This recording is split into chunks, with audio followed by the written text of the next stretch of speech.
नमस्कार। आज हम बात करने वाले हैं पोर्टफोलियो कंस्ट्रक्शन प्रोसेस पर। हाँ, और इसके लिए हम NISM के इन्वेस्टमेंट एडवाइजर लेवल 1 के चैप्टर 15 के कुछ इंपॉर्टेंट पॉइंट्स को देखेंगे। बिल्कुल। हमारा मकसद है इस प्रोसेस के जो मेन स्टेप्स हैं, जो डिसीजंस हैं, उनको समझना, खास तौर पर NISM एग्जाम की तैयारी करने वालों के लिए। और इसमें सबसे जरूरी है एसेट एलोकेशन का फैसला। हाँ, क्योंकि कहते हैं कि ये पोर्टफोलियो रिटर्न्स का एक बहुत बड़ा हिस्सा तय करता है। तो चलिए शुरू करते हैं। ठीक है। तो पोर्टफोलियो कंस्ट्रक्शन आखिर है क्या?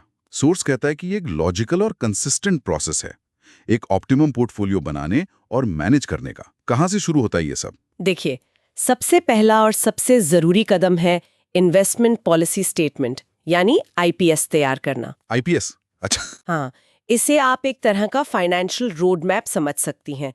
ये इन्वेस्टर का रिस्क प्रोफाइल, उनके इन्वेस्टमेंट ऑब्जेक्टिव्स, गोल्स और कंस्ट्रेंट्स, मतलब रुकावटें क्या हैं, सब कुछ डिफाइन करता है। ओके। तो ये मदद कैसे करता है?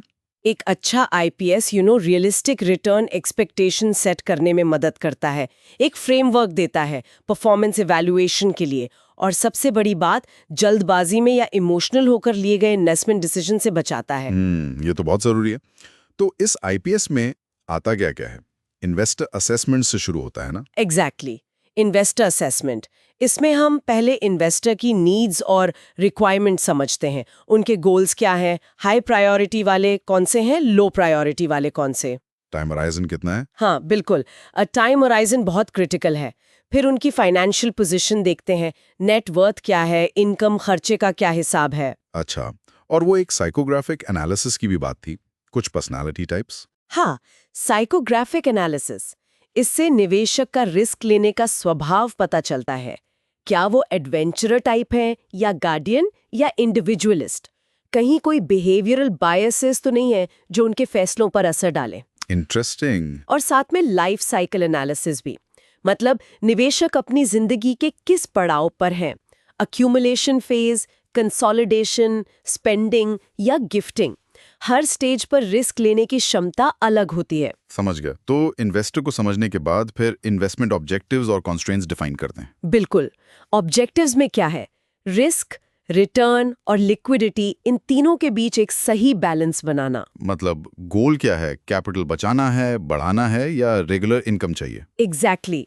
और कंस्ट्रेंट्स में इसमें लिक्विडिटी की ज़रूरतें आ जाती हैं, जैसे इमरजेंसी फंड कितना रखना है, रेगुलेटरी बाधाएं जैसे LRS की लिमिट, टैक्स का क्या असर होगा। और वो यूनिक नीड्स वाली बात, जैसे आजकल ESG काफी चल रहा है। हाँ बिल्कुल।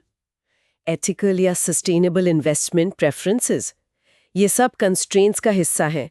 और एक और ज़रूरी चीज़, एक्सपोजर लिमिट्स। अच्छा, वो कॉन्सेंट्रेशन रिस्क से बचने के लिए। हाँ, अलग अलग सेक्टर्स में, कंपनियों में या एसेट क्लासेस में कितना मैक्सिमम इन्वेस्ट करना है, ये सीमाएं तय करना जरूरी है, ताकि डाइवर्सिफिकेशन बना रहे। ओके।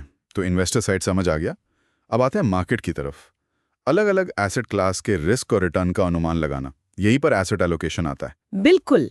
एसेट एलोकेशन यानी अपनी पूंजी को अलग अलग एसेट क्लासेस में बांटना, इक्विटी, बॉन्ड्स, कैश, गोल्ड वगैरह। और सोर्स कहता है कि ये बहुत ही महत्वपूर्ण फैसला है। ये शायद सबसे महत्वपूर्ण फैसला है।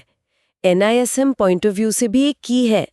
एक स्टडी के मुताबिक पोर्टफोलियो रिटर्न में जो उतार चढ़ाव होता है ना, उसका लगभग 90% एसेट एलोकेशन की वजह से होता है। 90%? वाओ।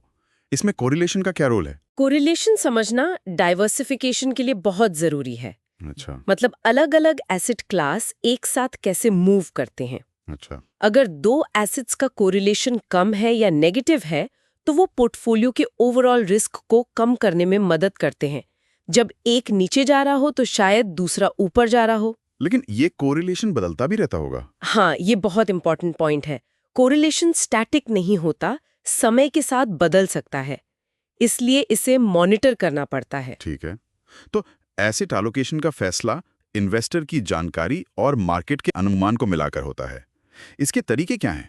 स्ट्रैटेजिक और टैक्टिकल? हाँ, मेन दो तरीके हैं, स्ट्रैटेजिक एसेट एलोकेशन SAA और टैक्टिकल एसेट एलोकेशन TAA।